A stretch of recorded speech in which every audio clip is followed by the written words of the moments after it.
John, I've just sent you an email to your couch and housing address.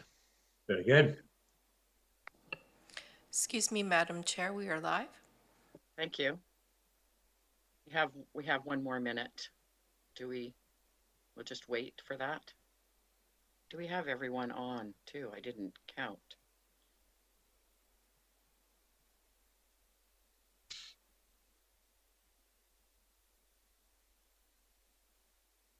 I think we're missing Blaze and Allison. Thank you. I was just trying to see on the screen. I see Sierra. I see Ian. Oh, there's Allison. Morning, Allison. Hi.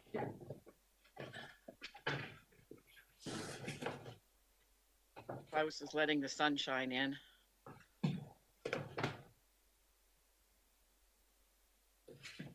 Okay, if we're ready to go, Ms. Harrison. Thank you, Madam Chair. We can go ahead now. Okay, so we would start with approval of the agenda. Yep. Good morning, everyone, and welcome to Special Electoral Area Services Committee meeting for February 17th, 2021. And we move to the approval of the agenda. Been moved. Second. All in favor? Opposed, if any? Motion's carried. Public input period, Ms. Harrison. Do we have anything? Thank you, Madam Chair. I have none for this special committee. Thank you. Okay. Thank you so much. Moving now to delegations. I'd like to introduce George Parker and also John Horn with the presentation of the results of the Electoral Area Housing Needs Assessment. Go ahead. All right. Good morning. Great. So I'd also like to, before we start, most important, I'd like to acknowledge that we are on the traditional territory of the Coast Salish people. My apologies. I'm a little kerfuffled this morning with my new computer, and it's a little early for electoral area services. Go ahead. well, first of all, why don't I attempt to share my screen here? Here we go. Very good. Okay, so I think that's probably, how does that look? That's good. Good, excellent. Okay, and I will hand it off to John Horn, my colleague John Horn. Thank you very much, George. As you know, myself and George are here to present on the housing needs assessment specific to the electoral areas in the Cvrd. And we wanted to just go through all the data that we collected and all the consultation we undertook and give you an overview for each of the electoral areas about some of the findings and data sets associated with each EA.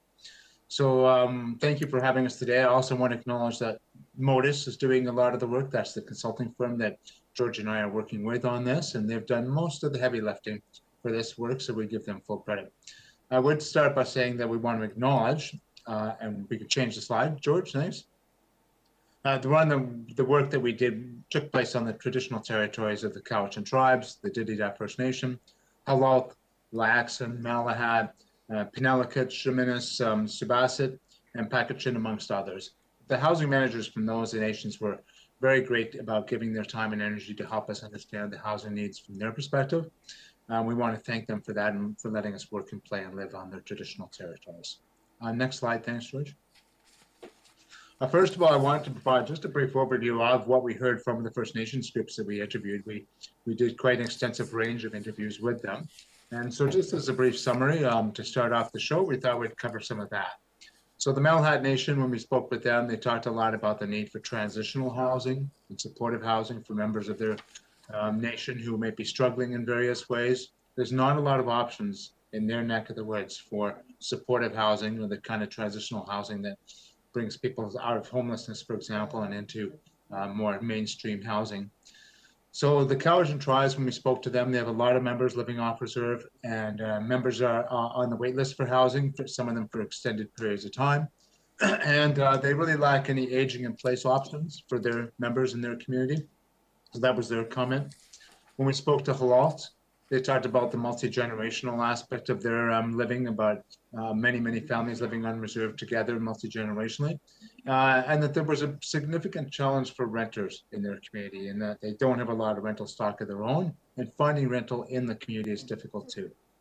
The Layaxon First Nation talked about they have a huge wait list for housing and currently no on-reserve housing, and that their community is pretty scattered geographically. So that was an issue for them, that they couldn't bring their members together in a geographical place. Next slide, thanks, George. The Shiminas talked about the need for additional on-reserve housing for their members. They face water infrastructure challenges, which are going to be quite an impediment, I think, for them. And rising construction costs is making it less and less affordable for them to do their own development on their own land. Penelakut, of course, the lack of available reserve land that's not Penelakut. The ferry travel creates issues for them in many ways. So they're feeling the need to have opportunities off the island, but really lack the wherewithal and resources to make that happen. Suitability, they really talked about lack of infrastructure, sewer, water, those sort of services, basic services to develop with. And Dilidat, serviced land was a barrier for them as well for future development. And the kind of housing they've been traditionally using to cover the shortfalls, their modular housing, it's really not well suited to our climate. It doesn't survive well in our climate. So they are saying that these housing units that they're traditionally relied upon, they really are vulnerable to local climate conditions and maybe not the best type of build for here. So that's just a roundup, I think, of the comments we heard from the First Nations. We'll continue to dialogue and consult with them as we move forward, but I did want to give you a taste of that. So next slide, thanks, George. There's other people, of course, we talked to in this. We met with all sorts of societies and organizations and chambers of commerce and churches and all sorts of people, and they contributed greatly. So I want to thank all of those folks. And the general public came along and had their input. I'll explain how in a minute, but over 250 people participated in our dialogue about the needs, the housing needs in our community. Next slide, thanks, George. Of course, today's report will be speaking about the electoral areas, and we'll be trying to be particular to each electoral area because they all have their own unique needs and flavors. Naturally, these are nestled in a bigger report, which is the Cvrd-wide report. That's a regional housing needs assessment for the entire area. And of course, there's reports for each of the municipalities within the Cvrd as well. And today's context is really that there's this broader report. It covers the entire region, and today's really taking apart the 9 electoral areas and taking them apart a bit further. So next slide, thanks, George. So there's 2 things we'll be talking about. The regional highlights in terms of the entire region, encompassing all the electoral areas. And we both have qualitative, which will be my part, talking about what arose from our community discussions with folks and our dialogue and engagement, what people told us their needs were. And then the second part would be more of a, I guess, a more quantitative analysis of a regional-wide basis, which George will take us through. Then we'll get right into electoral area specific highlights. And I'll talk very briefly about the qualitative findings again, and what we heard and what we know. And George will cover more quantitative findings for each electoral area. So that's the way this is going to go today, a broad regional, followed by very specific to each electoral area. Next slide, thanks, George. There's the map, you all know that. Next slide, thanks. The way we did the community engagement, we had place speak questionnaires, which is a internet-based way to access questionnaires, and we had 257 respondents to that, so we thought that was good to know. We had virtual cafes in lieu of the place-based cafes we'd originally anticipated doing, but we held 3 community cafes and we themed them: housing and the economy, housing and health, and housing and families. And each of those themes, we had a number of participants and explored more in depth related to those particular areas of housing. Stakeholder interviews with tons of agencies and churches, as I mentioned, and of course we have talked to 8 First Nation housing managers and interviewed them at depth about their needs as well. So that's sort of the community engagement process we undertook for this exercise, and I'll be speaking from what we heard during those engagement sessions. So next slide, thanks. So there's a couple of key themes that came out, particular to the electoral areas as an entity, and they say really that the Cowichan Valley is growing and will continue to grow. We kind of all know that in the heart. So I think every 4 years, you're looking at a 12 or 13% growth, which puts you at 1 to 1.5 to 2% growth range, which is pretty standard for BC. So housing sizes, they're not a great match sometimes between housing sites and what the resident needs are. And we'll come back to that in the data. Third, no secret, Cowichan Valley is home to an aging population. We're the West Coast. That's true of almost all our communities out here. Particularly true of Cowichan Valley, that we're top heavy, a little bit top heavy in the aging upper 55 and up side.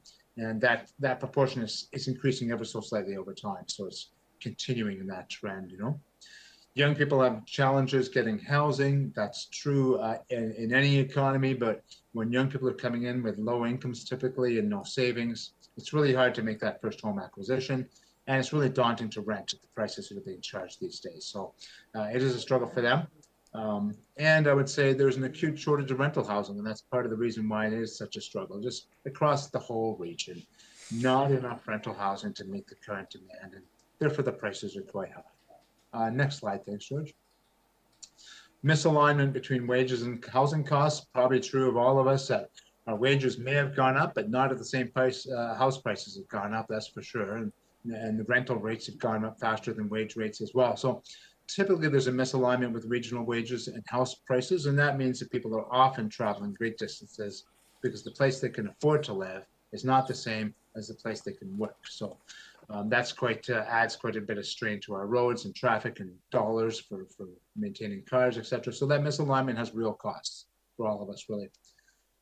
We also heard housing options that are available that are not on the reserve First Nations individuals, they're not finding they're culturally a great fit. And that's an interesting dialogue to have as a sidebar, but that's the feedback we heard, that they look for different kinds of housing and different fits for their kind of the way that their communities live, and not necessarily do our houses provide the right fit. There is a lot of discussion about families, and if you're a larger family, finding a house to buy is one thing, but finding a house to rent when you're a family is really hard. Renters often have lower incomes, typically medium income than homeowners. For families, it's just a struggle. Like that 3-4 bedroom house, boy, the prices of those are pretty high, and income doesn't necessarily match just because you're a family. We did hear lastly, there's a need for more non-market housing options. Some of those supportive housing for individuals who may struggle with addictions or mental health or other issues. Emergency housing, we're seeing some of that for the winter months and people on the street, etc. So generally speaking, across the region, we're seeing that there is some non-market housing options, supported, affordable, subsidized, etc., but not enough to meet the current need that's in place. So that's all I would speak to in terms of the key themes we heard from the engagement sessions. And so next slide, thanks, George. Just a couple of population points. Youth at risk of homelessness is one that jumped out at us, because while there are services and facilities for people who don't have anywhere to live, they don't necessarily cater well to young people. Young people have these educational needs. They're in developmental stages that are different from older adults. They're coming into housing in the workforce for the first time and quite vulnerable in some ways. So when we think about the youth population that's facing homelessness, there's a whole host of sort of special supports we need to make that work. Housing for newcomers, you probably all know this anecdotally. The people that we're attracting to this country, sometimes they come as couples, but sometimes they come as large family units. And when they do, finding housing is a tough stroke. They're not typically wealthy, and they're coming into the country for the first time, and finding work is a struggle. Housing is a real issue for larger families who have immigrated to Canada for some reason and now need to make a go of it. People with special needs, they've got services and supports in the city center and the urban centers, but they do need to leave their home communities in order to access those. So a lot of travel by buses, etc. Transportation is an issue. So people with special needs, we talked with agencies representing them, and they were really of the opinion that it'd be nice to have housing closer to the home communities for folks, so they didn't have to leave their social networks and their families and their friends and their kind of neighborhood networks to go to services somewhere else, you know. So then lastly, people experiencing homelessness. This is, of course, a key issue in the city center. But they don't all get born and raised in Duncan, of course. They come from the regions around us, and the services are here in the city center, so that's where people come. But the housing for them doesn't necessarily need to be. So we need to look at how do we provide housing for that cohort with the kind of supports that are going to make them successful in that housing, and do that not necessarily so it all lands in one jurisdiction. It should be, again, people coming from their home communities should be able to find a way to stay in their home communities where their natural support systems are there. So that's sort of an overview findings by population. Next slide, George. That sort of covers the regional, broad regional strokes for all the electoral areas. And what I would do is turn it over to George to do the same thing, more data-driven and less opinionated, and then we'll get to the each electoral area. So I'll pass it on to you, George. Point of order, Madam Chair. Yes, Ms. Harrison? At this time, we would need a recommendation to extend the time period for this delegation. Okay, so then we have to remove the screen and we have to vote on that. I can do that. Okay.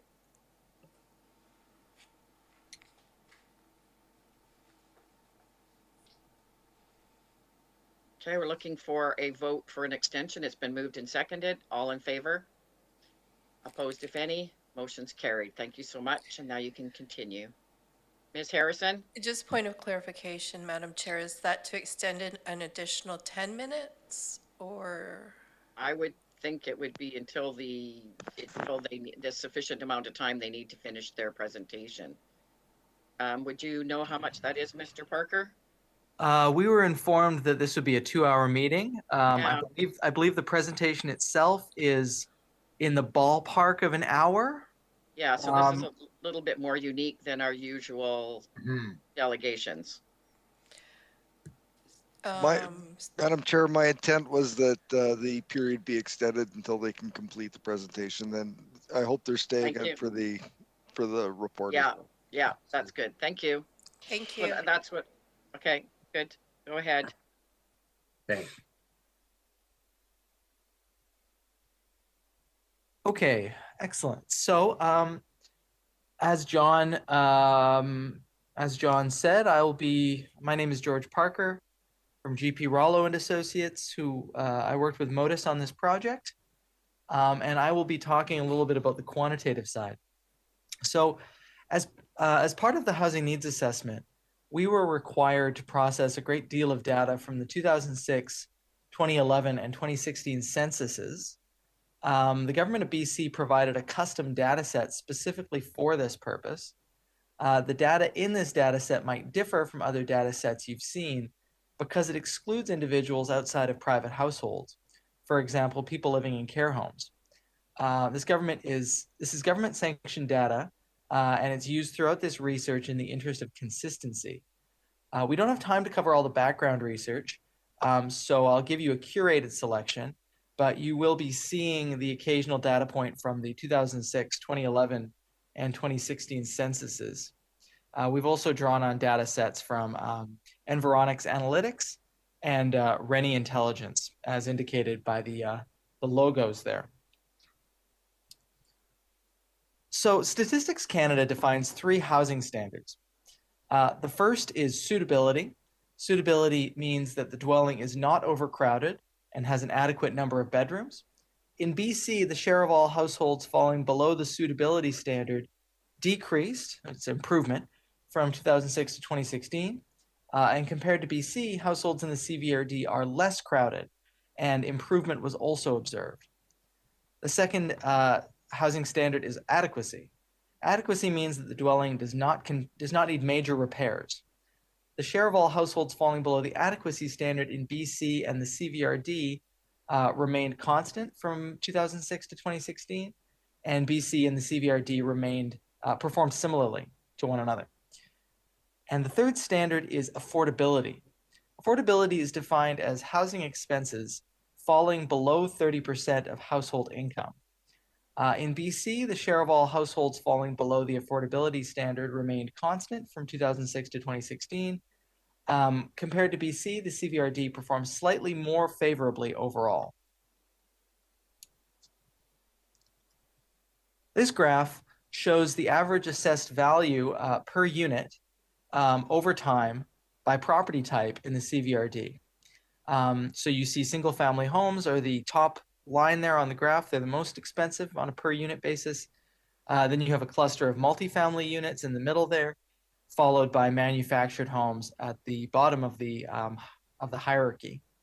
As you can see here, housing prices were stable from 2008 to 2016 because land supply kept up with demand. This was probably due to the global economic crisis of 2008 and the following recession. Since 2016, however, prices have increased in all categories, suggesting that demand has increased faster than supply. Breaking it down, this graph shows the average assessed value of single-family homes. So that will be the teal line from the previous graphic. But now the electoral areas are shown individually. So some things are indicated by this graphic. Most electoral areas have prices above the regional average, which is indicated by that thicker green line there. I'm not sure if you can see it. So in general, the electoral areas have prices above the regional average. Electoral area A has been the most expensive throughout this period, usually $30,000 to $100,000 above the next priciest electoral area for a single family home. After electoral area A comes a group consisting of electoral areas B, C, G, H, and I. And electoral area D is sometimes with this group and sometimes a little lower. Two electoral areas are less expensive than the regional average. In order, that's electoral area E, which was below the regional average until 2013 and has since caught up and matched the regional average. And electoral area F, which has generally been the most affordable electoral area to buy a single family home. I could also show you similar graphs for other housing types, but they're a lot messier due to having smaller sample sizes. One purpose of the housing needs assessment is to compare housing costs with household incomes. For owner households, housing costs are a function of housing prices, and for renter households, housing costs are a function of rental rates. Housing prices can be inferred from property assessment data, which we have up until 2019. But the most recent government data on household incomes is from the 2016 census. So there's a bit of a disconnect there. So we needed to use another source for more current data. We elected to use the sociodemographic estimate produced by Environics Analytics, a research firm specializing in this kind of product. At the time of this analysis, the most recent Environics estimate is shown here. So this is the estimate of the income distribution in the CVRD for owner households, households that own property. So as you can see, there's most households that own property are make between $20,000 and $100,000 per year. It's a pretty big range. And then you have a decreasing group of households that make even more money. This graph shows the distribution of housing values per unit in the CVRD in 2019. So this excludes purpose-built rental. So these would be the units that a person might be able to buy or a family might be able to buy. As you can see, it's basically a bell curve with a central cluster in the roughly $500,000 range. We combine these two data sources, this slide and the previous one, to produce an estimate of housing affordability for owner households in each jurisdiction. So each line on this graph represents a jurisdiction. Each of the electoral areas is shown here. The nature of this graph is as follows. The horizontal axis is household income, and the vertical axis is our estimate of how much families at that income group or households at that income group would spend on housing costs. As household income goes up, housing costs go up, but typically not as fast. If you are above the green line, then you will tend to spend more than 30% of your household income on housing. And if you're above the teal line, the steeper teal line there, you will tend to spend more than 50% of your income on housing. Sorry, one second here. So this table shows basically which income groups in each electoral area have crossed that 30% line and are spending more than 30% of their income on housing. The middle column shows which owner households with mortgages, owner households without mortgages don't tend to have this problem, which owner households with mortgages are likely to spend more than 30% of their income on housing in each jurisdiction. The right column shows the share of owner households that fall within this category in each electoral area. By this account, the most affordable electoral areas to own property are electoral areas F and E, and the least affordable jurisdiction is electoral area I. The cost of homeownership compares most favorably to the average household income in electoral areas G and H, and least favorably in electoral areas I and A. These results indicate that the share of owner households that fall below the 30% affordability threshold ranges from 10% to 36%, with an overall average, so that's lowest in electoral area C and highest in electoral area I, with an overall average of 17%, which is mostly in line with historical trends reported in the census. And I'll get into this in more detail when I look at the specific electoral areas. This graph is similar to the last graph, but for renters rather than owners. Note that it only has one line because detailed data to distinguish renter housing costs by electoral area was not available. We have a general sense of rental housing affordability, but it's fairly similar between electoral areas. In any case, the rental market is constrained enough that people report taking units wherever they can find them. So the cost should be fairly similar throughout the electoral areas, because the rental market would make that the case. As income increases, so do housing costs, but typically not as quickly. Income groups falling above the black line spend more than 30%, or the green line, spend more than 30% of their income on housing, and income groups falling above the teal line spend more than 50% of their income on housing. So this table is similar to the last table. Each jurisdiction in each electoral area, the share of renters spending more than 30% of their income on housing, and the share as the first two columns, and then the share spending more than 50%, that's the last two columns. About 40% of the region's the electoral area's renters are in core housing need, and about 14% are in extreme core housing need, spending more than 50%. And finally, this table shows the overall totals, which include both owner and renter households. About 22% of all households are in core housing need, and 4% are in extreme core housing need. Moving on to projections, we were asked to use the population and housing projections produced by Reni Intelligence in 2019, but Reni produced 4 projections, which differ chiefly in terms of how closely the urban containment boundary is respected starting in 2017. These scenarios diverge starting in 2017. Therefore, Reni not only provides 4 versions of the future, but 4 versions of the present. For our 2019 estimate, we therefore elected to stick with Environics, who do a 2019 estimate. Now, what are the 4 Reni scenarios? The 4 Reni scenarios are as follows. There's the baseline scenario, which combines sociographic modeling with historical trends and land use data to produce a projection. This produces a certain growth total, which is then distributed differently in 3 different scenarios. Scenario 1 takes the total regional quantity of growth described in the baseline scenario, but assumes that 90% of electoral area growth will occur within the urban containment boundary. Scenario 2 takes the total regional quantity of growth, but assumes that 90% of all growth will occur within the urban containment boundary. And scenario 3 takes the same amount of total growth, but assumes that 75% of all growth will occur in areas with water services, sewer services, or both. So this one is not UCB based, but we can still think of it as being essentially a function of what land is available for development. Of the 4 Reni scenarios available to us, which is the most appropriate? The 4 scenarios differ only to the extent that development is concentrated within known boundaries.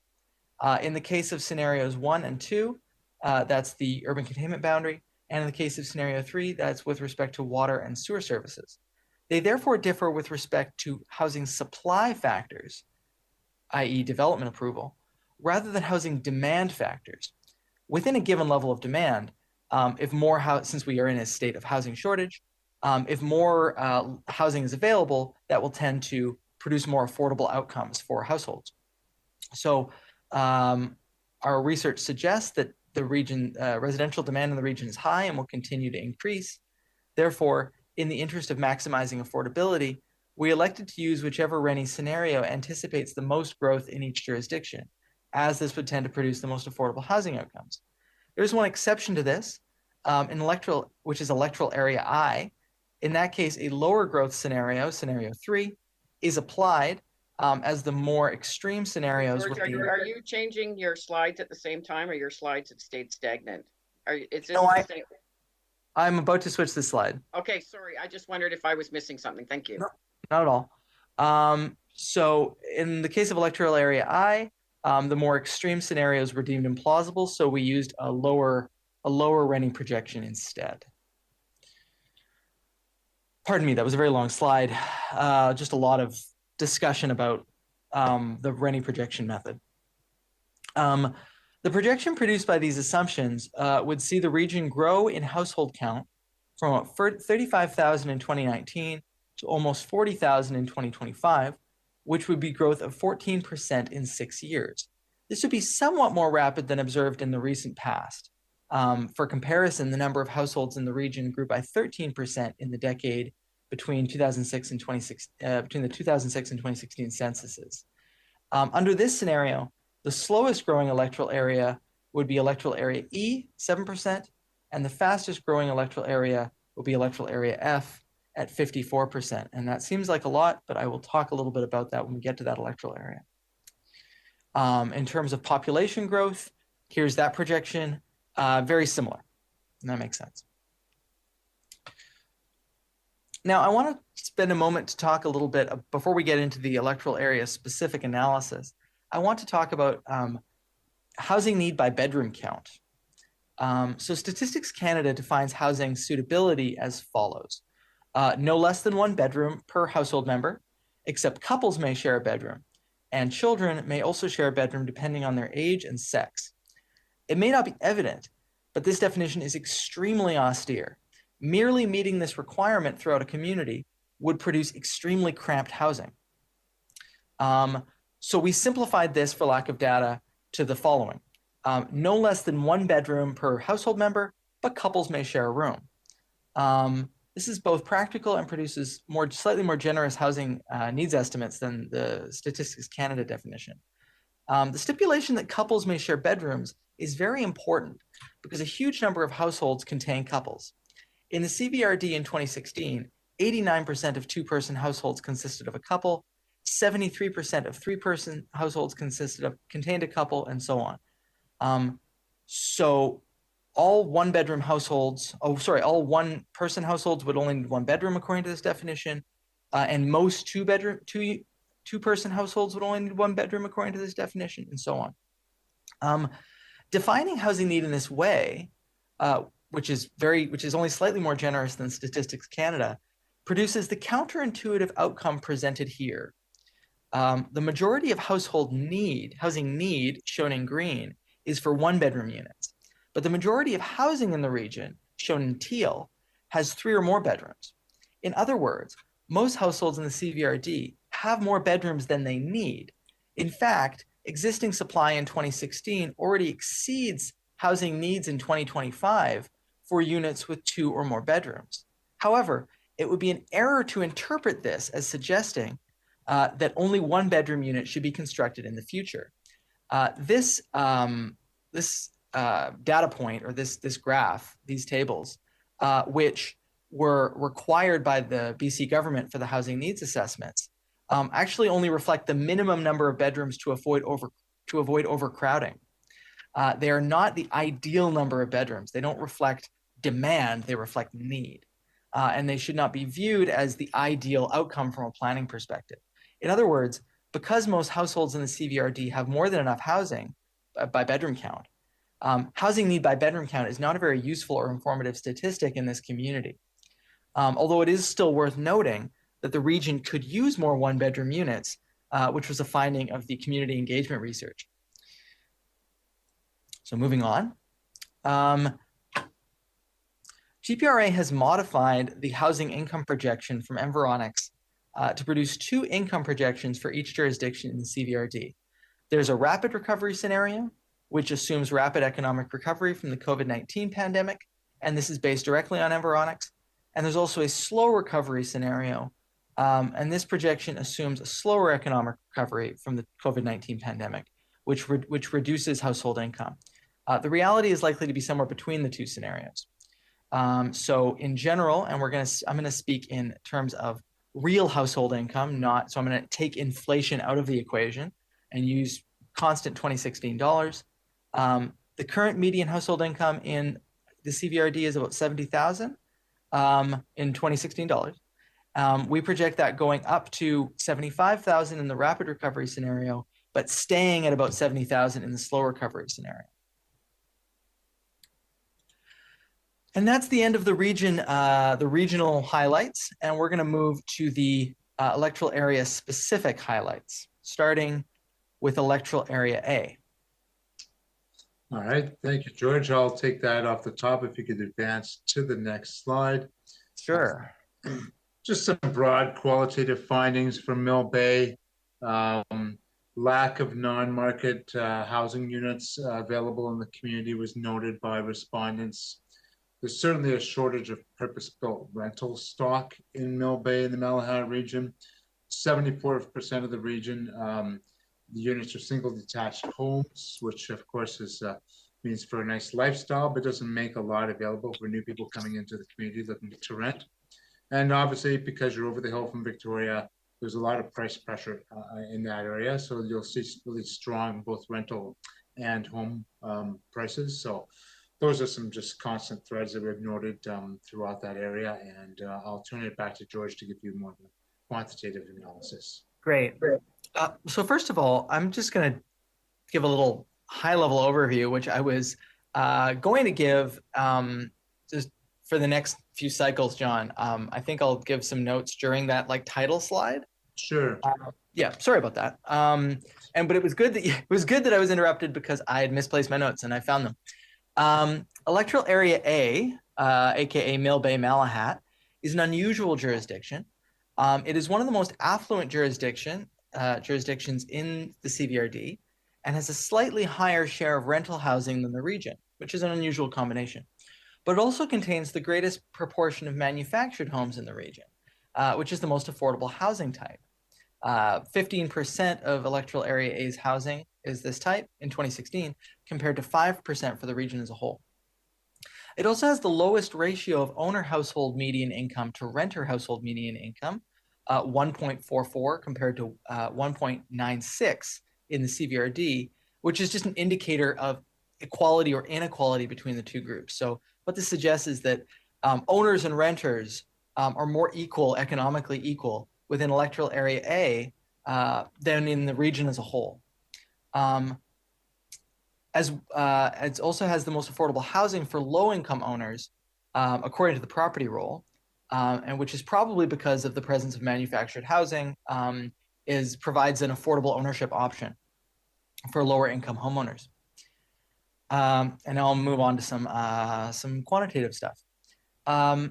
So this is a population projection. From 2006 to 2016, Electoral Area A grew from about 3,900 residents to about 4,600 residents, which is 17% growth in 10 years.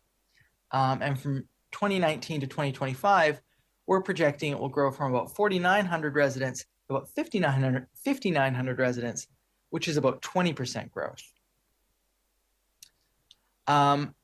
This is shows the history of income in the electoral area.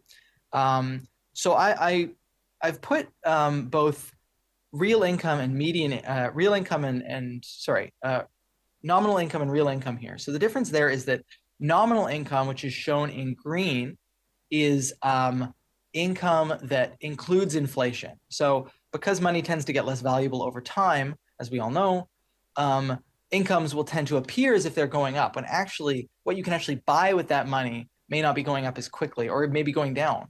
And that's what we see here. So the nominal, which is to say less meaningful numbers, are in green, and the real income is in teal.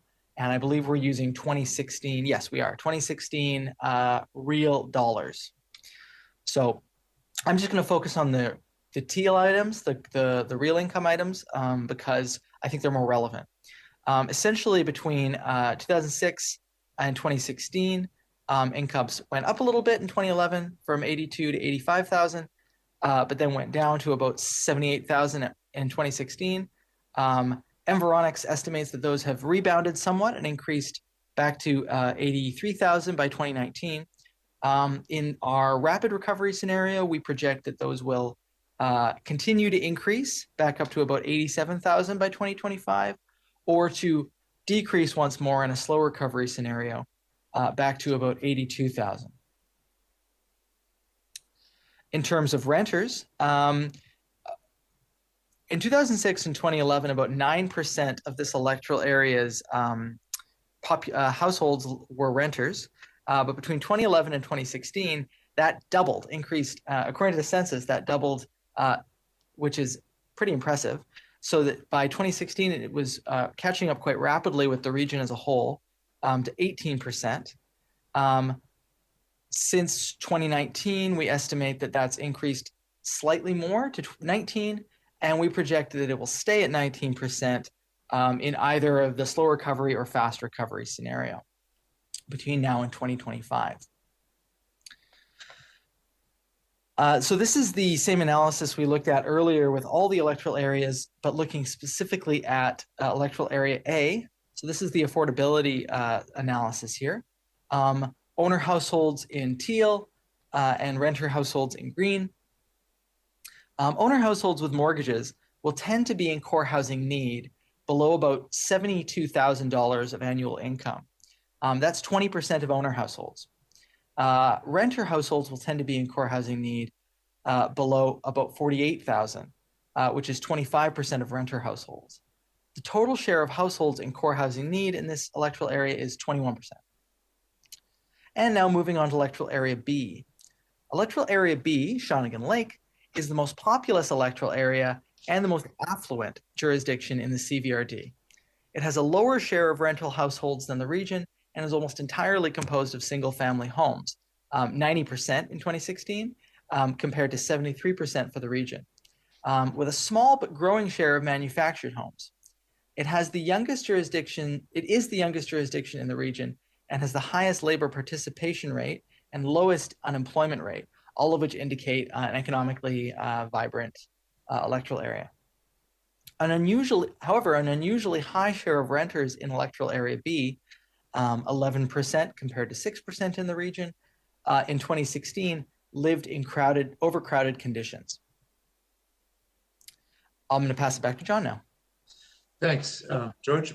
And what we heard when we talked to both community members and organizations about electoral area B in Shawnigan Lake was there was a need for affordable housing for more vulnerable populations.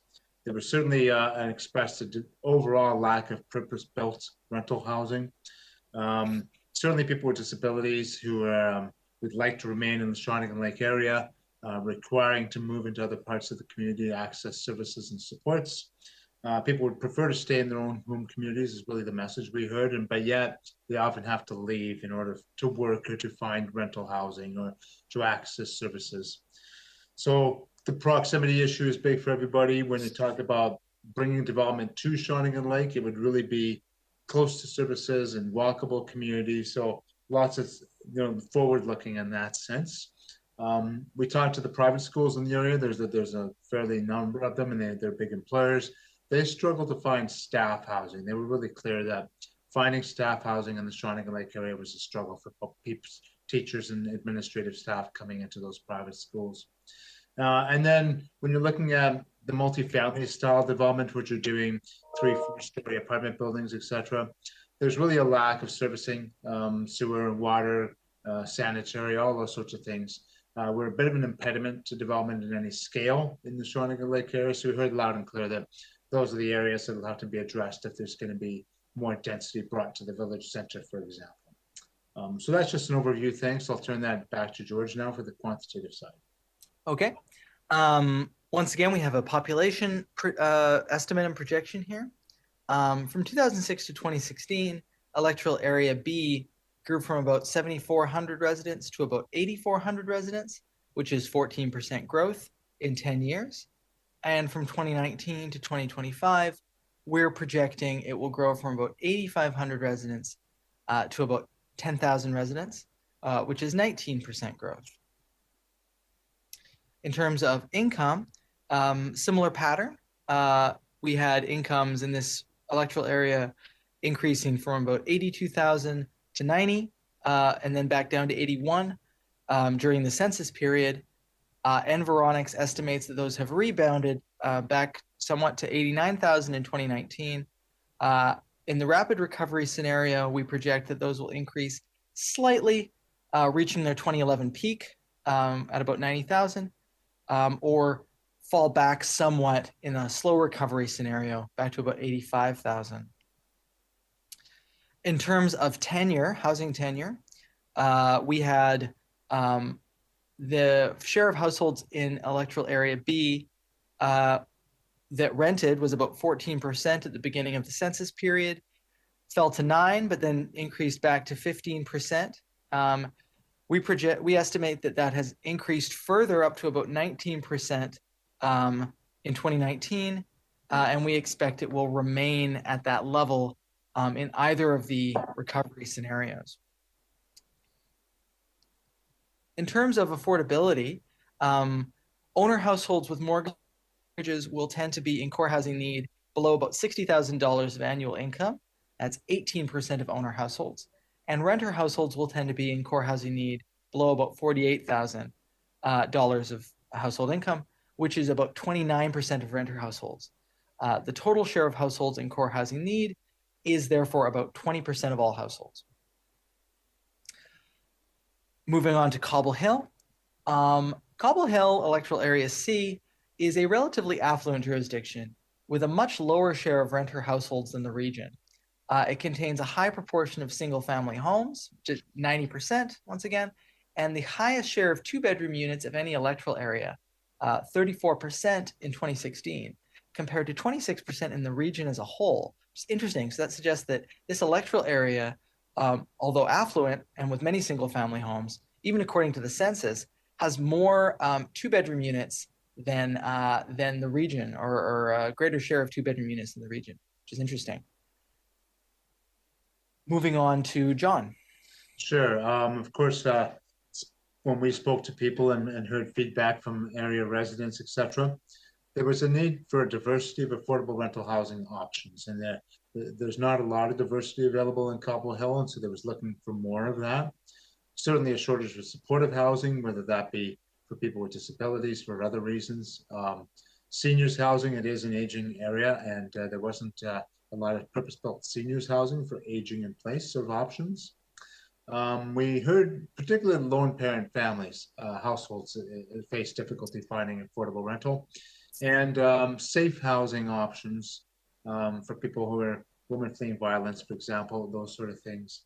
There wasn't a lot of options in that regard either. So perhaps a broader theme emerging there of a need to look at more diversity of housing options in the Cobble Hill area. But that's a broad stroke summary, and I'll turn it back to George for some more fine-grained analysis. Thank you, John. So as for population, from between 2006 and 2016, electoral area C grew from about 4,500 residents to about 5,000 residents, which is 11% growth in 10 years. And from 2019 to 2025, we're projecting it will grow from about 5,100 residents to about 5,700 residents, which is 10% growth. In terms of income, During the census period, median household incomes, real household incomes, that is, in electoral area C declined from about 88,000 to about 77,000. Environics estimate that those have rebounded somewhat to about 84. In the rapid recovery scenario, we project further increase to about 86,000, or decline in the slow recovery scenario to about 82,000. In terms of tenure, as mentioned, electoral area C is one of the lowest jurisdictions for renters. Only 6% of the households in 2006 were renters. That nearly doubled to 11% by 2016, still only half the rate of the region. We estimate that remained about the same in 2019. In the rapid recovery scenario, we would project that to actually go down, back down somewhat to 10%, or to stay at about 11% in the slow recovery scenario. In terms of affordability, owner households with mortgages will tend to be in core housing need below about $59,000 of annual household income. That's 10% of owner households. And renter households will tend to be in core housing need below about $48,000. That is 31% of renter households, bringing the total share of households in core housing need to about 18%. Moving on to electoral area D, Cowichan Bay. Cowichan Bay is a slightly more affluent jurisdiction than the regional average and has a slightly lower share of renter households. It contains a high proportion of single-family homes, only 80%, which is a little lower than some of the other electoral areas that we've seen, but still higher than the region's 73%.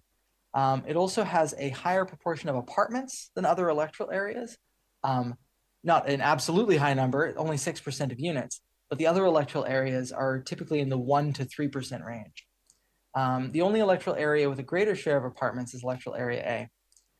In the recent past, it is the CVRD's fastest growing jurisdiction, which I will get to. Back to John. Thanks, yeah. Definitely what we heard in Cowichan Bay, we've been working with groups from Cowichan Bay, and definitely a rental shortage and lack of rental options for people who would like to remain in Cowichan Bay or move into Cowichan Bay. A diversity of affordable housing options would be desired by many. There is some appetite for multifamily development in the Cowichan Bay electoral area.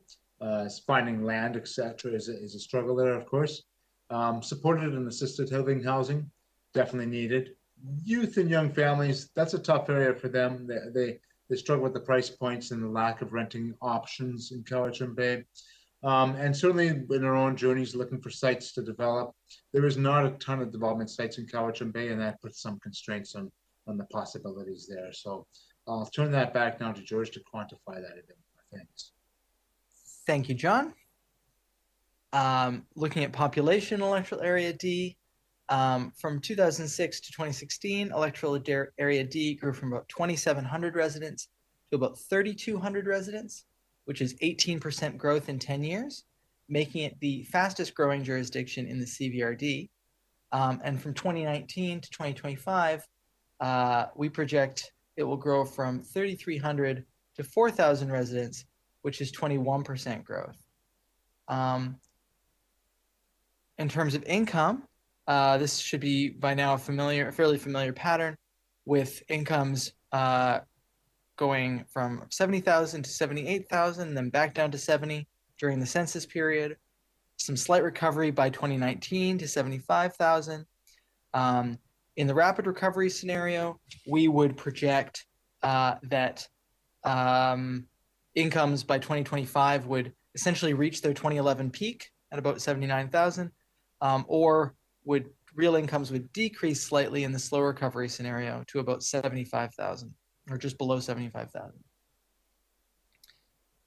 In terms of tenure, in 2006, which is electoral area D, unusually for an electoral area, actually matched the region at about 20% of households as renter households.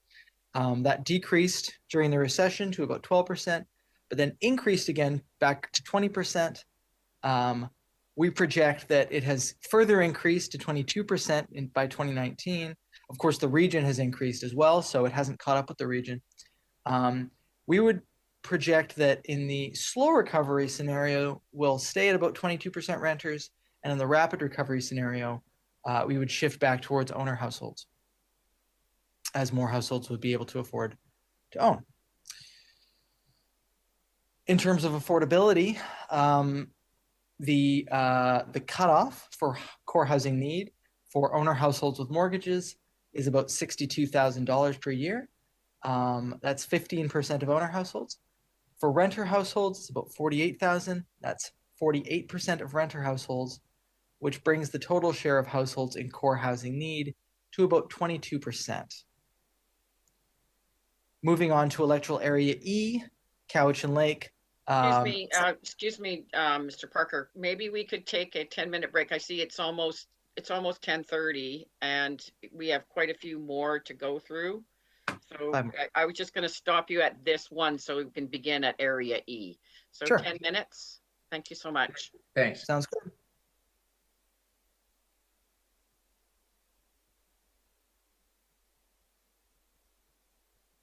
Just remind everyone to turn their microphones off and their Madam Chair? Yes. We're just starting the video, so I will let you know when we are live. Okay, thank you very much. Welcome back, and go ahead, Mr. Parker. This is very interesting. Thank you. Thank you. So I believe I'm going to assume we have everyone. Just going to get going. Yes, go ahead. Okay. So we're talking about electoral area E, Cowichan Station, Satlam, and Glenora. It's a more affluent jurisdiction than the regional average and has a slightly lower share of renter households than the regional average. Contains a high proportion of single-family homes, again 90%. So in some ways similar to other electoral areas, but with probably more renters than other electoral areas. Oops. All right, I'm going to pass it back to John now. Thanks, George. And some of the things we heard were really that there was a lack of available rental units of all type in the electoral area E. They felt that the place would benefit from some multifamily rentals, but recognizing the kind of rural character that is really part of this electoral area, that additional dwelling units could be achieved by small scale density, additional secondary suites in that sort of way. And then people noted that there was a limited availability for assisted care homes and independent living facilities. And we speak of seniors, especially for that, who want to remain in those areas. So that's just an overview, and I'll turn that back to George now for some more details. Thank you, John. In terms of population, from 2006 to 2016, electoral area E grew from about 3,900 residents to about 4,000 residents. That which is 5% growth in 10 years. From 2019 to 2025, we project it'll grow from about 4,200 residents to about 4,400 residents, which is 3% growth. It's the only electoral area projected to grow more slowly than the region as a whole. And that's simply a function of the land availability, which is what Reni looked at in his projections, or their projections, I should say. In terms of income, we had real incomes start the census decade at about 82,000, increase to about 85,000, but then fall considerably to about 72,000 in 2016. By 2019, we estimate that those have recovered slightly, but really nowhere near the income level, the real income level that we saw in the 2010 period. So that's about 75,000. In the rapid recovery scenario, we project those to increase slightly to 77,000, or to decrease in the slow recovery scenario down to about 73,000. Those are small changes, and in neither scenario would they approach the kind of real incomes that we saw from 2006 to 2011. In terms of tenure, we the census shows that the share of the electoral area's households began and ended the census decade at about 17%, although it was lower in the middle at about 12%. We project that that has remained at about 17% and that it will continue to remain at about 17% in the future. This is pretty high for an electoral area, but lower than the region as a whole. In terms of affordability, owner households with mortgages will tend to be in core household need below about $53,000 of annual income. That's 16% of owner households. And renter households will tend to be in core housing need below about $48,000, which is 46% of renter households. That puts the share of total households in core housing need at about 21%. Moving on to electoral area F, Cowichan Lake and Scotts Falls. It's one of the least affluent electoral areas in the CVRD, it's the second least, and has a slightly higher share of renter households than the region. This area contains a high proportion of single-family homes, 89%, and a high proportion of ground-oriented multi-units for an electoral area. So that's 5% ground-oriented multi-units. That ground-oriented multi-units include townhomes, duplex. 5% compared to 1 to 2% in the other electoral areas, with the exception of electoral area D, 4%, and electoral area A, 5%. It is the only electoral area that decreased in population from 2006 to 2016. Back to John. Yes, thank you, George. And one of the comments that was made that there's not a lot of multifamily buildings in the Cowichan Lake Scotts Falls electoral area F. There was lots of discussion in the last couple of months about homelessness presenting within the town of Lake Cowichan, for example, from that area. And so that seems to be an issue that's on the rise across electoral area F. It is the most affordable part of the CVRD. We noticed lots of people talking about going there as the most reasonable place to purchase a home or to potentially rent if something was available there. The most difficulty was probably found by single parent households, have a great difficulty meeting their housing needs in this area, and that seniors are having difficulty meeting their housing needs that would allow them to age in place and to remain in their community. I know that things are coming down the pipe that will change that, but right now that seems to be an area that people are expressing concern about being senior and maintaining a place in Lake Cowichan or in the Cowichan electoral area F. So I'll turn that back to George now for a bit more fine-grained analysis on that. Thank you, John. So in terms of population, from 2006 to 2016, electoral area F decreased in population from about 1,700 residents to about 1,600 residents, which is 7% decline in 10 years. It's the only electoral area that saw population decrease during this period. From 2019 to 2015, again, based on a land use analysis from Reni Intelligence, we're projecting it will grow from 1,600 residents to 2,500 residents, which is 55% growth. Now, that might seem like a lot, but it's simply a reflection of the area's large land supply. It also appears so large only in relative terms. In absolute terms, that's 61 units per year, which is higher than the market has grown in the past, but certainly within the range of marketability. It comes down to planning decisions rather than whether it's possible. In terms of income, during the census period, electoral area F decreased in real income from about $69,000 to about $57,000 per household. We project that has recovered back to $65,000. And we don't anticipate it will change much in either of the rapid recovery or the slow recovery scenario. We'll stay at about that $66,000 level in either scenario, and that's based on Environics' range of projections for electoral area F.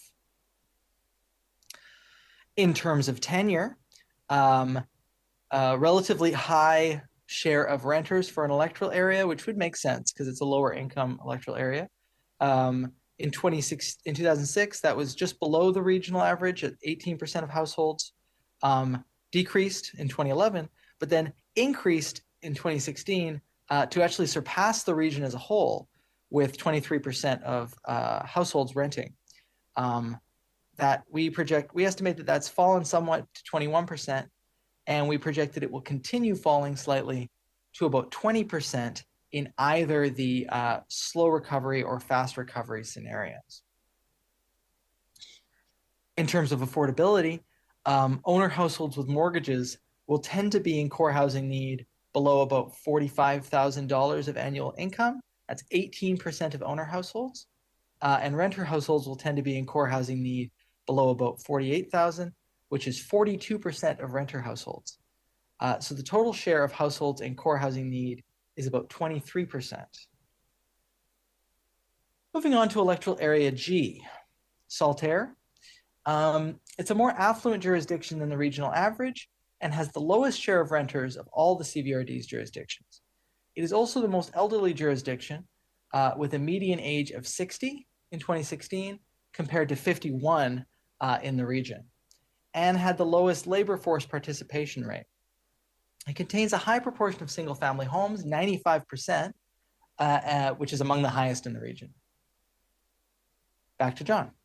Thanks, George. From what George's comments just were, you can imagine there's not a ton of available rental units in the Saltaire in electoral area G. There is certainly a need for more diversity of rental housing options. The dominance of the single-family home would really probably minimize the options available for renting. There was people who have talked about looking for more flexibility around the zoning in areas of G.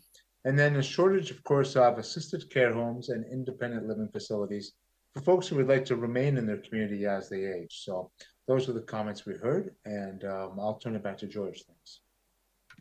Thank you, John.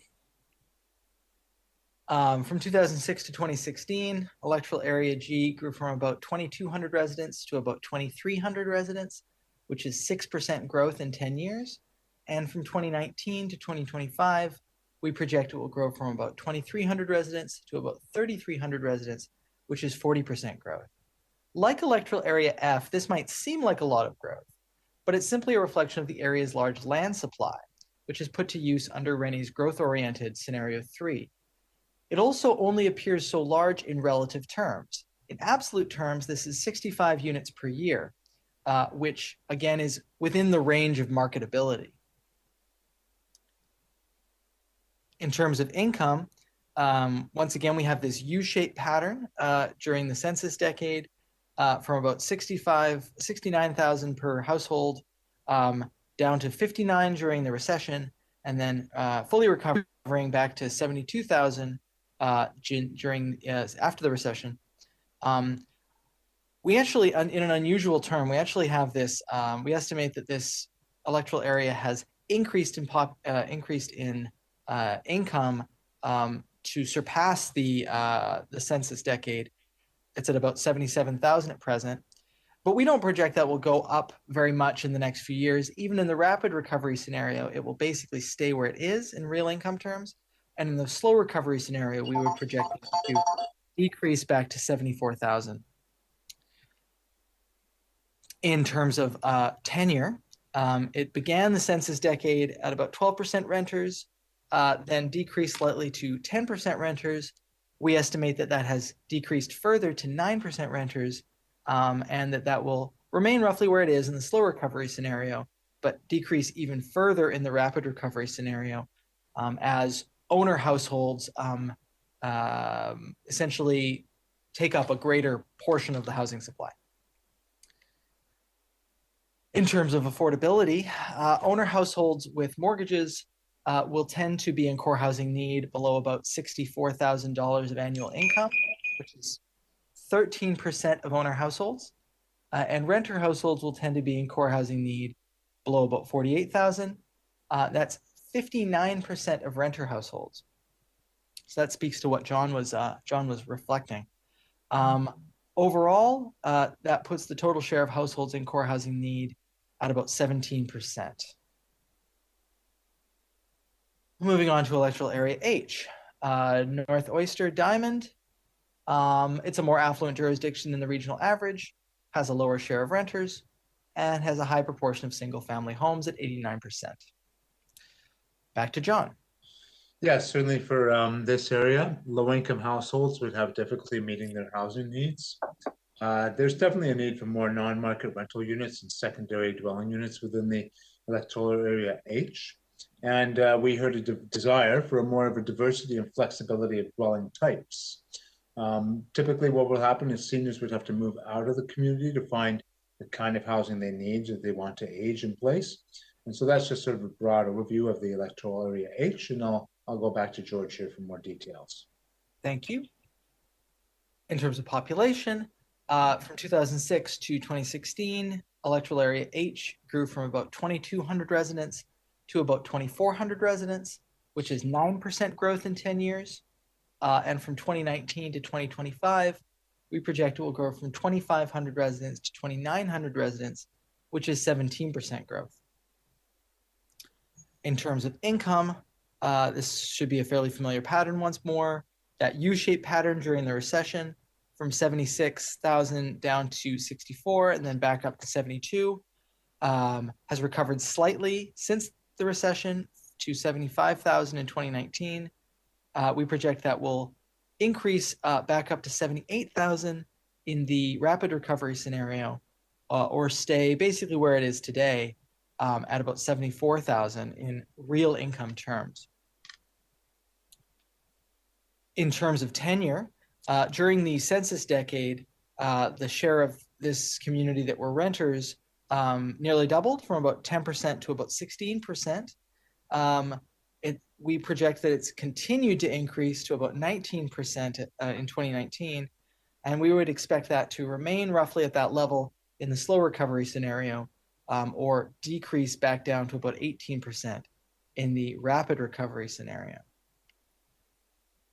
In terms of affordability, owner households with mortgages will tend to be in core housing need below about $60,000 of annual income. That's 14% of owner households. And renter households will tend to be in core housing need below about $48,000 of annual household income. And that's 49%, almost half of renter households. The total share of households in core housing need is therefore about 21%. And moving on to the last electoral area, but not least, the electoral area I, Yubo, I may be pronouncing that wrong, Yubo Mead Creek, Yubu, is the least populous jurisdiction in the Cvrd and the least affluent electoral area. It has a slightly higher share of renter households than the regional average and exhibits the highest degree of inequality between renters and owners with an income ratio of 2.36. So that means that owner households make more than twice the income that renter households make, 136% more. This area contains almost no housing other than single-family homes and manufactured homes. Passing it back to John. Yes, thank you, George. And again, we hear from electoral area I that seniors, families, single-parent households have difficulty meeting their housing needs in electoral area I. There's a lot of lack of really aging in place options for seniors. That's been heard lots of jurisdictions in the Cvrd, but true of UBO as well. And then the aging residential stock, the houses are older. They do present a lot of issues for maintenance and repairs. And affordable market homes would probably be the most needed housing type if we were asked the citizens. So I'll give George a shot at more detail on that and turn it back to him. Thank you, John. In terms of population, from 2006 to 2016, electoral area I grew from about 1,180 residents to about 1,205 residents, which is 2% growth in 10 years.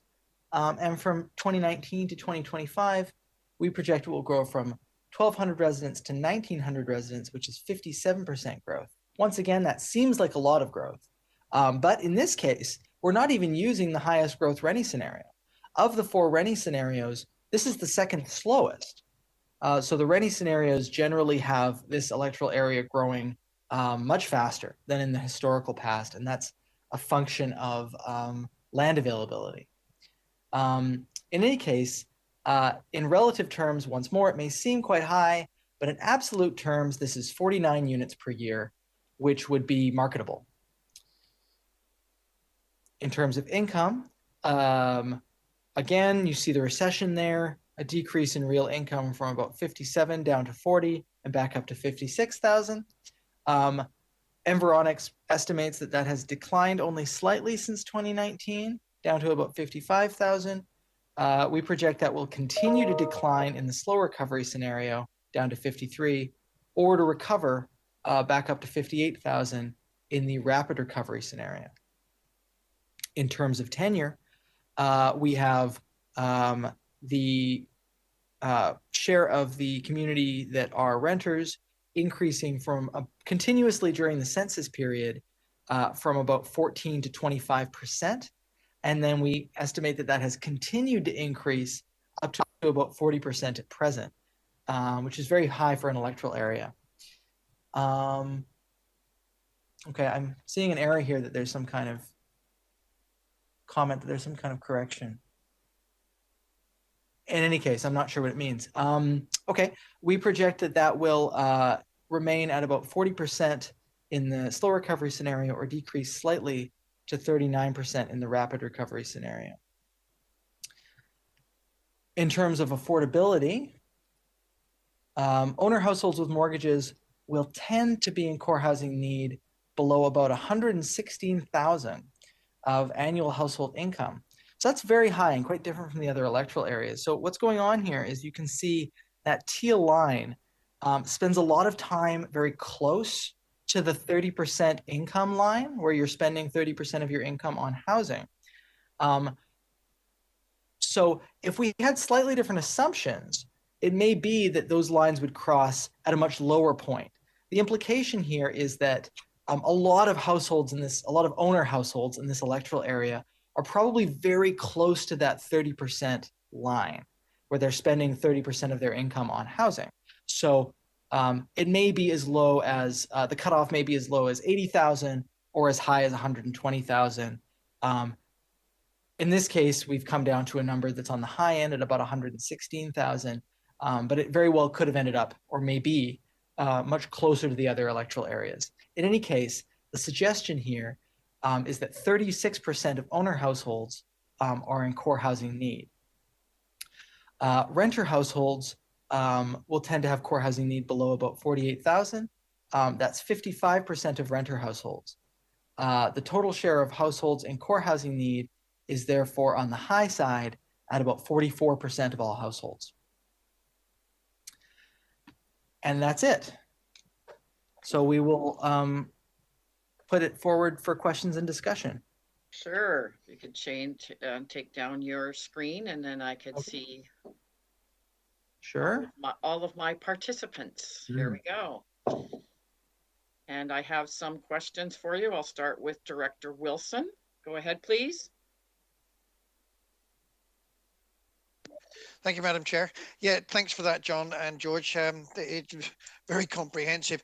And I am not too happy with place speak and all the rest of it. And I wonder if you, on that place speak correspondence, I think you said there were about 200 or 227. Was there any way of actually deciding which respondents came from which area, or was it just a block of, we had this many respondents, this many answers? I do believe there's a way of parceling out. I know that we had figured out how many had come from North Cowichan, for example. I think it was 72. And so I don't have the number, sorry for your jurisdiction, Mike, but I could find out how many from that area responded to the questionnaire for you, if you like. It would be a useful thing, yeah, especially if we could split it up by area. So, and I know it means extra work for you guys, but that would be useful. Yeah. Madam Chair, would you mind if I have a follow-up, please? Go ahead. Thank you very much. One of the big things about affordability, obviously, has been the cost of rentals, etc. And this is a thing which comes up all the time. As part of this survey, and I'm glad you looked into the Reni report because I've read that one quite a lot. As part of this report, though, did you look into what effect property taxes have on the availability of rental units? No, not specifically. We looked at essentially a variety of sources on rental housing information. So we looked at the Canadian Rental Housing Index from 2016. We looked at Cvrd data, and of course, we interviewed property managers, and of course, did the community outreach that covered a lot of renter households. The impact of property taxes on affordability essentially never came up from any of these sources, so we didn't pay much attention to it. But it may be that John knows something I don't. No, I would only add that that typically isn't articulated when we ask people about the kind of experiences they're having finding renting properties or being rental landlords, you know. Yeah. There hasn't been a reference to the property tax side of it yet. I'm kind of surprised, John, to be perfectly honest, because this is a major component of any affordability thing. And if this were going to go forward on this, and to be perfectly honest, this is a component which has to be included in any research, because people are paying $3,000-4,000, even more dollars a year in property taxes. That must have an impact on the affordability and availability of rental housing. As we go forward, could I ask, please, that you look at that component as well? Absolutely, yeah. And it'd be interesting to see what might happen if you had a program that incentivized rentals through diminished property taxes, for example. Yeah, that's the point I'm getting at here. Where we could use it that way, yeah. Yeah, major component here, I think. I have other points to bring up, Madam Chair, but I'll step aside. Others, could you put me back on the list, please? Yes, I will. I have Director Smith. Is there anyone else? Did I miss any other hands? I have Director Martman, Morrison, Nicholson, and back to Director Wilson. Go ahead, Director Smith. Thank you. I found the reports extremely interesting. Lots of really good reading. I did find the data for Area G seemed to be not correct. I noted that the population is about 200 more than it actually was in 2016. And I also noticed that the housing is approximately 200 more than is actual. And those kind of skew the data. I think that if you look at the housing, it's a 23% error, and that really makes all the figures in the presentation from Area G a little bit off. One of the things I noticed is you reached out to quite a few areas and you had feedback, but I didn't see anything for Islands Trust, which in Area G we have there is approximately 9 islands in there, and that they're part of the Cvrd also. Can you just clarify the Islands Trust inclusion or reason for not including it? One of the areas that we did touch on in North Islands Trust, we talked to the Penellicate folks, you know. When we looked at Valdez and that sort of way, we didn't see enough of the population base, but as we go further south, we didn't really get into the Islands Trust areas because we felt it was a separate jurisdiction, but we could certainly cover some of that if we wanted to go looking more in depth. We've had lots of conversations with Salt Spring over the last couple of weeks, for example, and we could start doing some more work on specific to those areas. I think Ms. Cheroff has something to add. Go ahead. Thank you, Madam Chair. Just for the committee's information, the Islands Trust has completed their own housing needs assessment to meet the requirements under the Local Government Act, because they are responsible for land use planning within the Islands Trust. So they actually have 3 different reports. They were done sub-regionally for the North Salt Spring and then for the Southern Gulf Islands. And I believe all of those reports are available on the Islands Trust's website. Thank you. Is there a follow-up, Director Smith? Go ahead. Go, Mr. Parker. I was thinking I might respond to the first portion of that question, which was about discrepancies between unit counts, population counts, and reality. And I'll tell you, it essentially comes down to this. The most recent estimates we had when doing this research regarding population or housing was from 2016. So that was from the census, so it should be accurate. But in terms of bringing that up more to the present, in this case, we looked at 2019 as our present. We didn't have any official data. So we needed to purchase that data, and we used the Environics estimate. And that may be off. It may be that their estimate is imprecise or not exactly matching the reality of electoral area G's recent development history. It was simply a matter of, we could either choose between using data that was 4 years old or using data that was attempted to be more current, more present. So we picked our poison, and in this case, we went with Environics. But no, I don't deny that there may be discrepancies. Thank you so much. Director Smith, a follow-up? Yeah, I hear what you're saying regarding picking your poison, but 23% error is a big poison when you're looking at data involved. Well, one of the things that I noticed that, we have all this, all our areas are looking at affordability, rentals, and other things. And this is sitting in a silo because we're also looking at restraints that involve the water sufficiency. We're looking at sewer sufficiency, and we're looking at septics.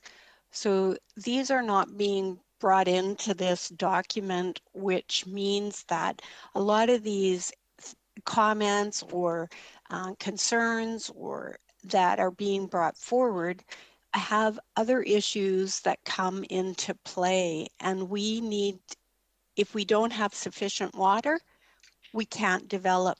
If we don't have sufficient septic systems or sewer systems, those are things that actually restrict the developments in our areas. And many of our areas actually have banks of land that are sitting there. It's up to the parcel owner to actually step forward and say they're willing to make changes on their own property. For example, in Saltaire, we have over 200 properties that could actually support a secondary suite on their properties that would make affordable rental housing. Those property owners are choosing not to do that. And there is no reflection in this report to say, okay, this is the properties that are here in these areas. This is what could be done in these areas.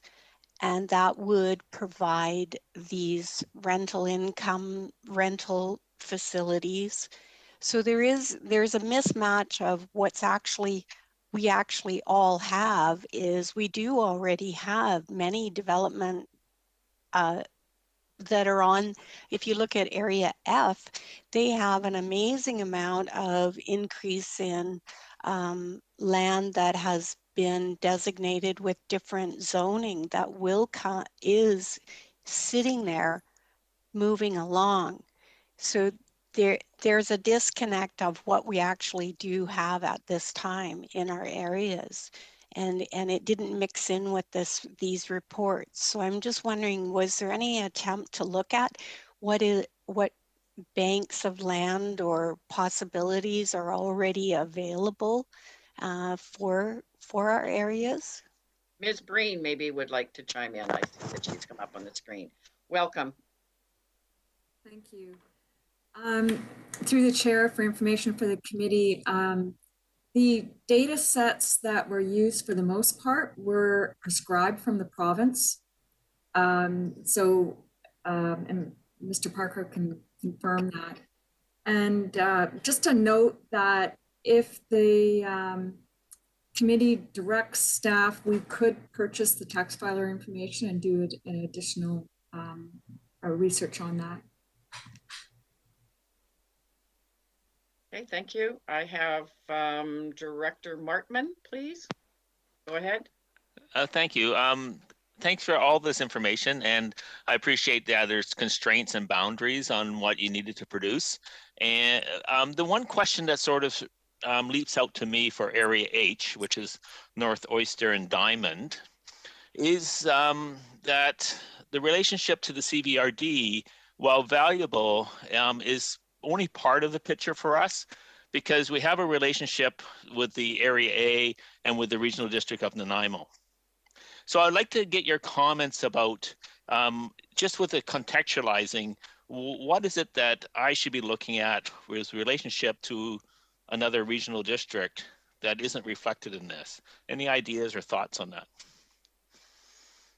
My comment would be about access to servicing, whether sewer and water and that sort of way, whether those kind of capacities can be enhanced by having a bit of a regional collaboration approach to working with the regional district of Nanaimo to access those things. So I'm not familiar with the infrastructure requirements or the state of the infrastructure in your area, but I was just curious to whether the regional district has more of a more infrastructure in place that could be tapped into. So I don't know, that would be one area. They're planning on it. Yeah, water, they certainly have a good water system, etc. New system in place, so there may be some of those things where there may be some cooperation. They got some very large development. Yeah, sorry. Yes, they have some very large development plan, but I was interested on George's ideas too on this.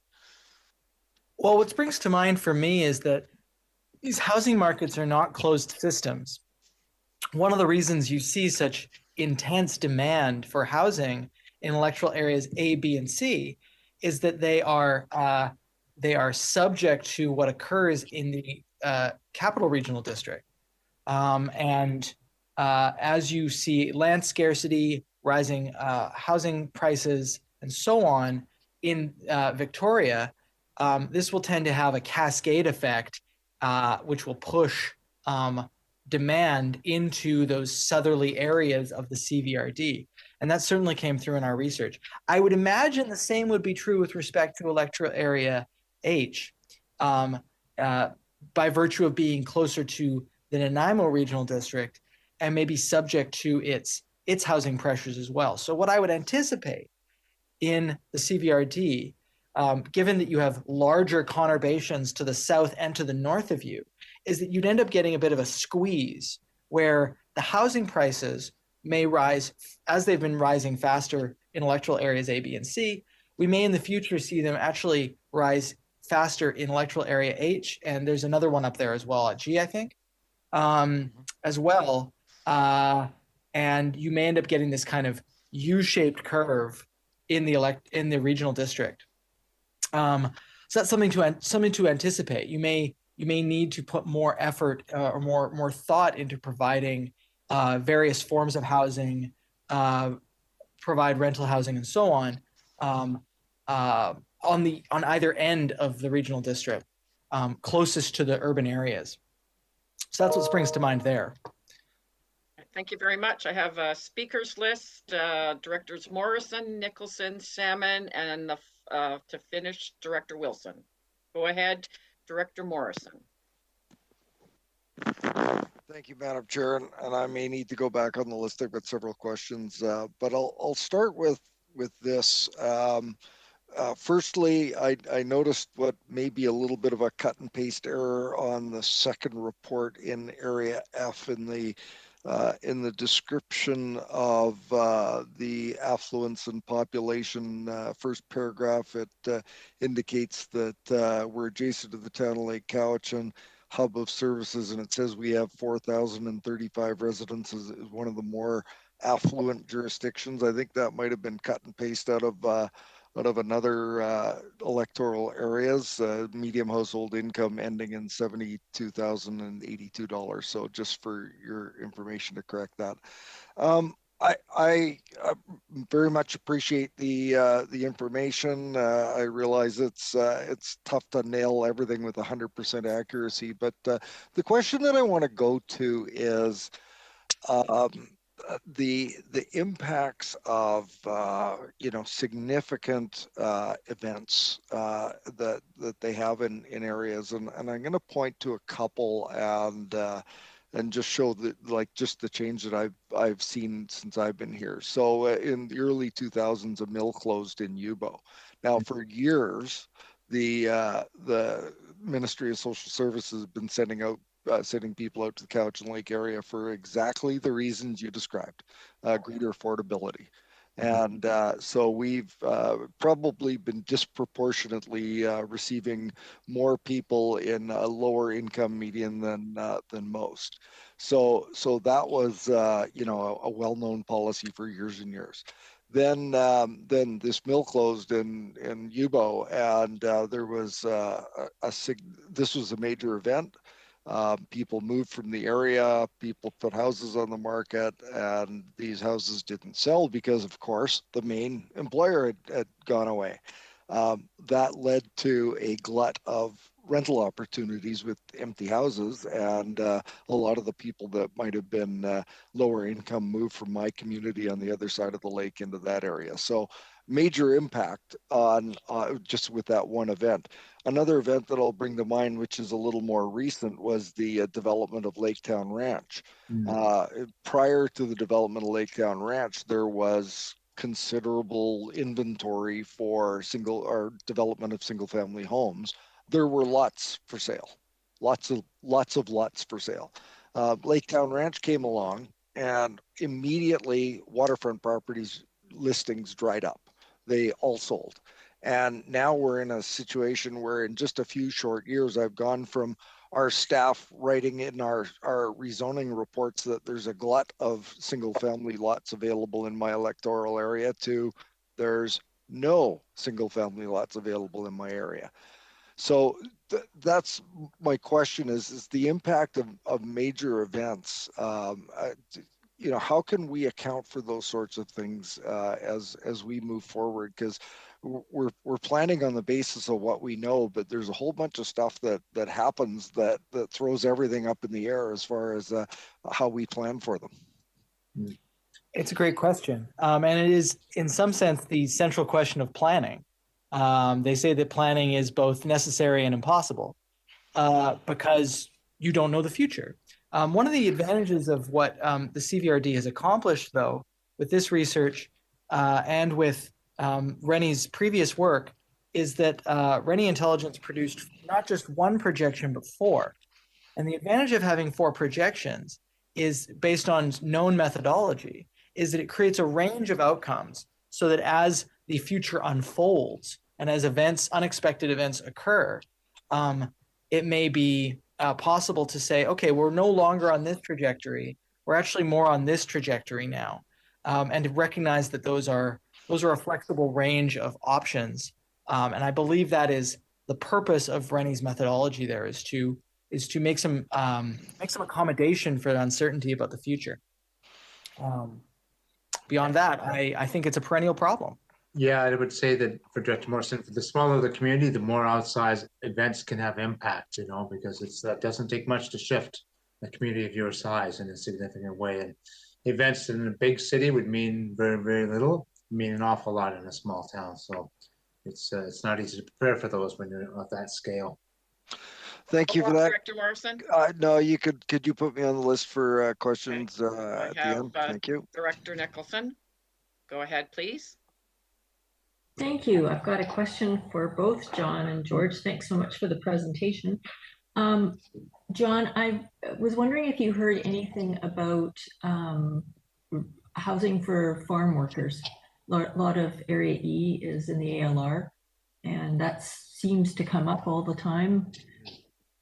Did you hear anything about that? We heard workforce housing a lot, and I think it wasn't necessarily speaking directly to farm workers, more for some of the big construction projects that are coming down the pike, the high school and the hospital. There's some concern about where will all these tradesmen come from and where will they stay when they do these extended projects. So farm workers has been an ongoing topic for many, many years because it's hard to bring people onto the work unless you give them a place to reside.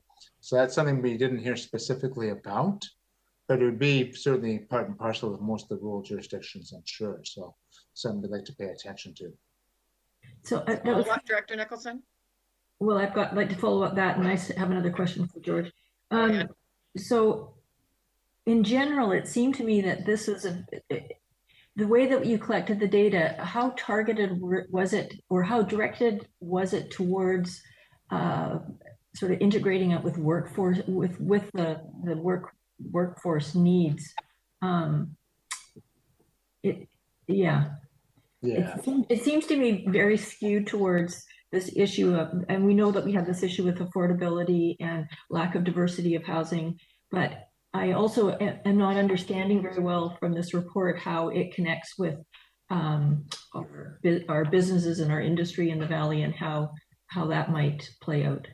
Yeah, certainly I've been hearing for quite some time since I started here about the difficulty that people are having attracting and retaining employees in the Valley. And certainly that's been mentioned time and time again, that people come here to work, but the wage, we talk about that gap between wages and house prices. Well, it's so difficult to retain and attract employees when they come and they can't find a place to rent, and when they do, they can't afford it. So it's been lots of dialogue. I don't know that there's a particular component of this study that speaks to that, because the employment piece is part and parcel of the growth projections. But if you separate that out and look at what are the needs of employers going forward, that'd be a much more fine-tuned piece. And I don't know if George has got anything that he can pull out from that, but we tend to look at that as the big picture items that have come crashing into our community, large construction projects being the most favorite. But there's the ongoing piece of, I need a place for my employers that can afford to rent if I'm going to retain staff. And that's been discussion we've heard from lots of parties from around the region. I can appreciate that farm workers especially are sensitized to that, given the low margins in that business.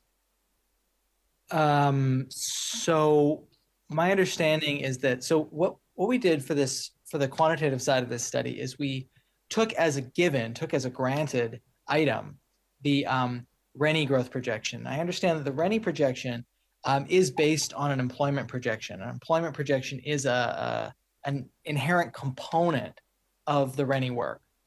So my understanding is that incorporation of employment into this analysis was done, but prior to my involvement.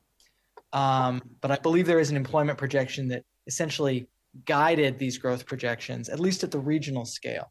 As for how it's actually allocated between electoral areas, that mostly comes down to a question of land use and land availability. So, but that reflects at least what we've heard on the renter side, which is that people are essentially willing to live. They want to live in the region, and they're willing to take the units they can find. So it strikes me that it may be true that employment drives, to some extent, employment drives growth at the regional scale. But as for how that growth is allocated between jurisdictions, there simply may not be enough available land for everyone to live, at the moment at least, for everyone to live precisely where they want. They'll take it where they can get it. Mm-hmm. So, Madam Chair, go ahead. So my other question was about the Couch and Station, Satlam, Glenora, Area E had different income projections than the rest of the areas, and I was wondering if you have any idea why that was. Income projections. They didn't recover and increase at the end, and I was wondering why that in particular happened. Let me take a look. There was the two scenarios you had for the last income spectrum. One was a high growth scenario post COVID-19, and one was a low growth scenario post those two projections. Yeah. So at present we have in 2019, Environics estimates a real average median household income of about 80,000, which if we turn that into 2016 dollars, which is our standard baseline, that's about 75,000. We would have that in our rapid recovery scenario, we would have that increasing somewhat to about 77,000 or decreasing somewhat to about 73,000. So that is essentially middle of the road. In the historical trends, this is actually optimistic. In the last 15 years, let's say, real household incomes in the CVRD have tended to go down, not up. So the fact that we only show, actually show slight real income improvement in our rapid recovery scenario versus slight, and I do mean slight, going down from $75,000 to $73,000 of real income decline in the slow recovery scenario is fairly middle of the road. And I don't know if it's that different from the other electoral areas. What is different, however, is the census period. So there was a big drop, according to the census, and this is again using 2016 dollars, a big drop from about 85,000 in 2011 down to 72,000 in 2016 in terms of the median household income, which is very interesting. And I don't know why. I don't know what explains it. It may be some kind of local event or change in the availability of employment in the area, but I can't speak to it. However, it does come from the census. It's not particularly the result of our work. Yeah, no, I was just interested in that. Thank you. Thank you. I will go to, I have Director Salmon, back to Directors Wilson, Smith, and Morrison. Go ahead, Director Salmon. Yeah, thank you. So I wanted to ask about manufactured homes and how big a piece of the solution to affordability that might be. I was quite interested in here in Area A, Mill Bay, Malahat, we have the highest overall housing costs, and yet I think we had the highest manufactured home rate at 15% of the population, because we have three large, at least three manufactured home parks. So yeah, I know we rarely seem to see a development proposal come through for manufactured homes. So I just wanted some comments from you folks and staff on that issue. Happy to talk about that. It's actually a very interesting subject.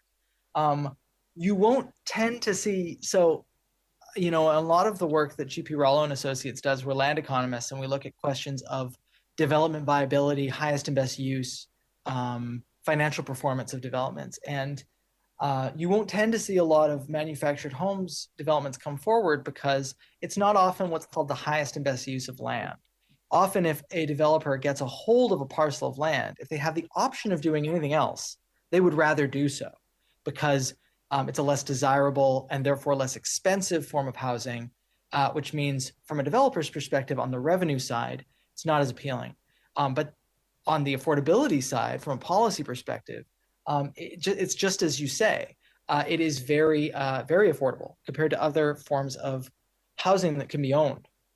Now, the interesting thing about Electoral Area A is even though it has the highest share of owner households, with the exception of Electoral Area I, even though it has the highest share of owner households spending more than 30% of their income on housing, 20% compared to 17% for the region, it actually, because there's so many low cost units available for ownership, that group is actually not at the bottom of the income spectrum. It's actually in the middle. We have a range from about 25,000 to about 72,000, where owner households in that range would be expected to spend more than 30% of their income on housing. That's pretty unusual. And what it suggests is that something about the housing mix in Electoral Area A has created a larger pool of more affordable ownership at the bottom of the spectrum. And I suspect that that's the surfeit of manufactured homes that you referred to. But that doesn't necessarily mean that the single family homes are more affordable. In fact, it may mean it may be the opposite.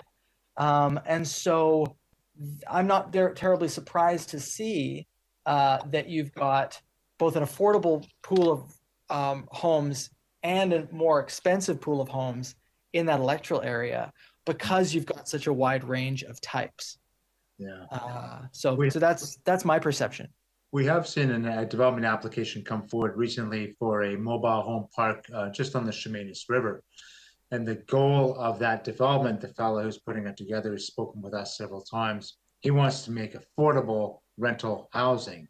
And when he looked at all his options to do that, he realized that producing a mobile home, a brand new one for rent, his capital costs were going to be a lot lower than it would be for a home or a multifamily building. So he's chosen mobile homes as the way he thinks he can deliver affordable 3-bedroom rentals.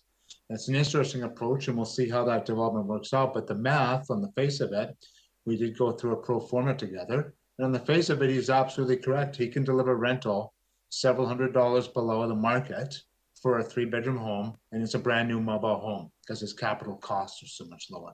It helps to have lots of land. Like if you're in a land constraint environment, that's a really expensive proposition. Ground-oriented mobile homes are a pretty land-hungry approach to development. But having said that, if the land is there, and it's, it was in this case in the Shemana Springs site, then it makes total sense to offer that product into the market as a renter. So we'll see how that experiment goes, but that's their goal. That's their way of delivering affordable rental, is mobile homes. Director, follow-up, Director Salmon?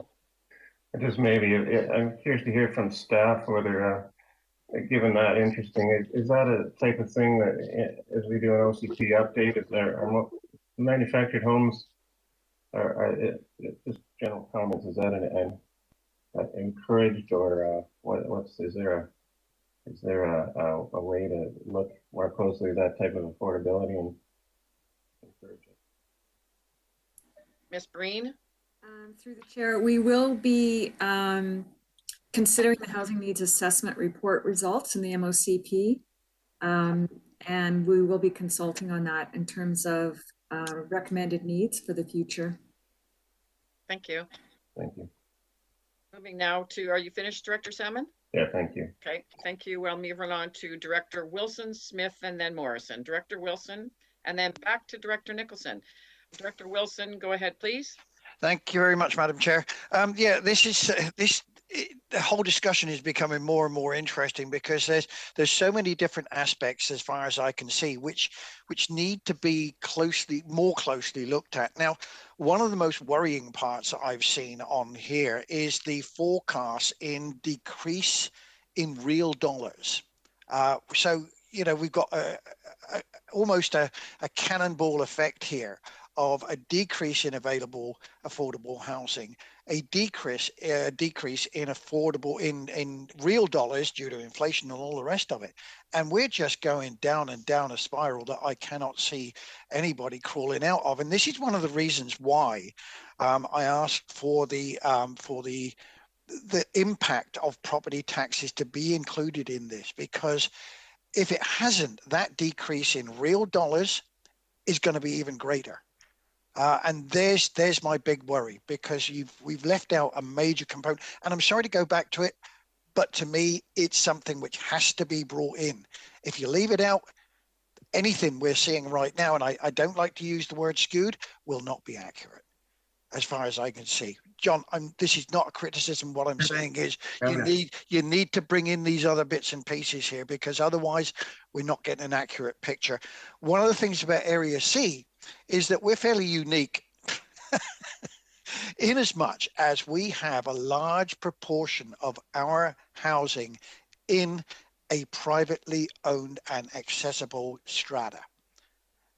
How much notice did you take of that? I mean, was there anyone included in that? Because there is no rental housing in there, and it makes up at least 40% of our total housing in this area.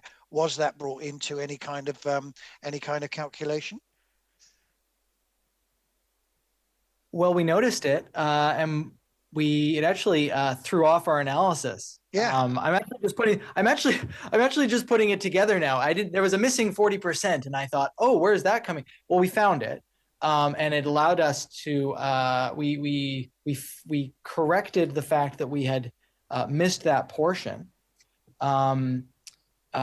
So yeah, we're aware of it. But in terms of the impact that those being a slightly different tenure, in that they're you said Bearland Strata was the sound of it? It's Arbutus Ridge, which basically there is no rental housing in there. It's a privately owned strata. And again, do you not think it would have been a good idea to have a quick chat with me as to what's going on, or any area director, to see if they have any input to this kind of thing? That's why we're here today, sir. Yes, Yeah. All right, John, I'll leave it at that. But from what I can see so far, the Area C one's not looking too good. Director Smith, and then Director Morrison.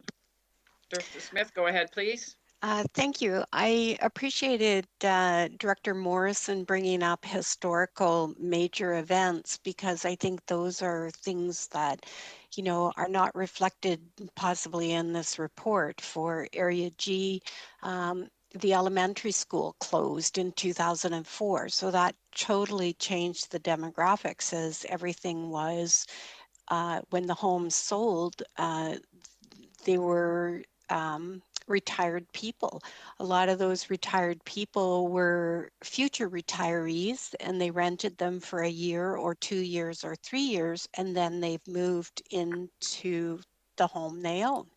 So those are some of the historical, but also in the past, Ladysmith did a boundary expansion and removed all of Saltaire, or Area G's industrial land.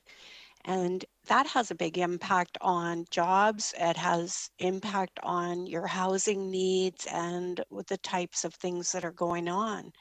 Also in 2014, the CVRD board made a decision to take a manufactured home park with affordable housing, which was a major affordable housing component, and allow site-built homes on those properties. So at that point, we moved from rental pads in a manufactured home park that was affordable for many of the people in there to homes that have been built, and they're now $770,000 homes. So there's decisions that have been made that have actually brought in the past that are bringing forward issues here at this time. And, you know, we need to look at some of those things also historically, to know how you got here, and that some of this data doesn't capture those kinds of information. One of the other things is in Area G, 97% of our land is in managed forests. So we are in a squeezed little area because of the managed forests. And under our OCPs, the managed forest isn't a land bank and shouldn't be used as a land bank, is the way that it's written now. So some of these things definitely are part of how each of our areas that are unique have kind of arrived in the position that we're in. And I must admit, people will definitely pay more for a home that has a view. And if you're looking at the ocean, when you start looking at a lot of the areas through the electoral areas, there's a lot of view areas, view corridors, view that are something people tend to look towards when they purchase. Looking at the postage stamp house across the street from you is not always what people are looking for when they're in electoral areas, because we do have the views quite often, or we actually have trees surrounding properties and things like that. So there is a market that is looking for specific, and some of the electoral areas, and most of the electoral areas, have that green space feel to them. And that does, I spoke to a gentleman who has property here in Saltaire. It's zoned at this point as something he thought it was going to work, and it hasn't turned out for him. And I spoke to him about, he's got a private sewer system in there, and about a seniors facility, and he's just not interested. So, you know, you have these ideas of this is something you need in the community, you see an opportunity, you approach and say, hey, have you thought of this? And they're not interested. So we can't assume that property owners are just going to fall over backwards and say, oh yeah, we're going to do all this. There's costs to them, or they just don't see that on their property. So those were some of my comments. Thank you. Thank you so much. I'm moving on now to Director Morrison and Director Nicholson to close. Go ahead, Director Morrison. Thank you, Madam Chair. And I might have telegraphed this at the meeting we had the other night, but it's kind of a two-parter. Well, two separate questions. The first question, which is kind of separate, is around the recent development, and it's a response to COVID, is the with the ability for people to telecommute. We're seeing what's a significant migration from rural areas, or from urban areas to rural areas. And as long as people have broadband, then they can set their families up, and they're going to look for that extra bedroom house, like the 4-bedroom, when they only need a 3-bedroom just for the office. So that's the first question. And the second question is more about what I telegraphed. You made some interesting comments about there being the availability of mobile home parks, or homes with wheels in my area. And it's actually developing to be a little bit of a problem, because these were designed to be recreational seasonal use. And, you know, people will migrate to simple answers, and we're now starting to get pressure where there's a maximum of 22 weeks a year for occupancy. People are trying to go to the full time. Now, maybe it wouldn't be that bad a thing if it was people who were challenged in their housing types, or the ability to put a roof over their head. But what we're finding is these are not low income, low net worth people. These are people that have sold very expensive homes in major centers, and they're living in their, 1,200 square foot lakefront recreational property, and it's not part of a rental pool. So I just wanted to ask about that. I don't have mobile home parks in my area, but I have these RV parks that seem to be trending that way. And as part of that, it's the tiny home question too. And this may be more for staff, but the different housing types that are in becoming in demand now. Obviously, there has to be sewer, there has to be water, there has to be the infrastructure. If you've got those, then you run into the problem of the neighbors don't want tiny homes next to their 3,000 square foot mansion. So you get the NIMBYism develop, where they don't want a variety of housing types in their single family is king type of community. So there you go. I'll leave it at that.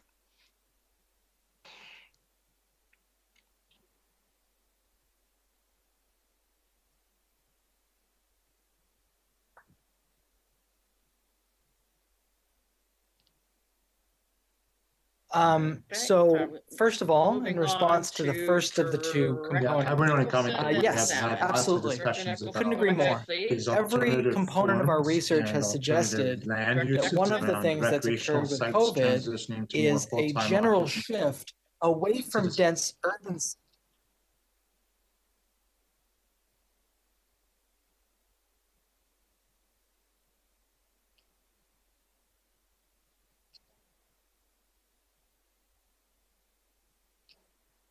We may be having some kind of technical problem here, people talking because I hear 3 people talking. Yeah, I'll just stand back. I can address Director Morrison's comments if we want, but we can also I've got the two of you speaking also at the just same time, wait so I can to go see with what's happening.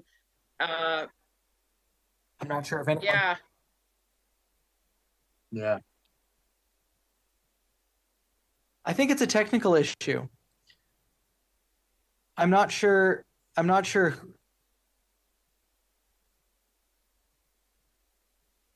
are too many mics open. We're out of sync. Okay, are we okay now? I'll wait. Checking with I don't want to talk over anybody. So should we take a break? I'm looking to staff.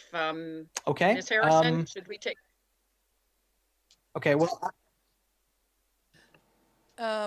Madam Chair, IT is just looking into it. It sounds right fine now. to me. Can everyone? Okay.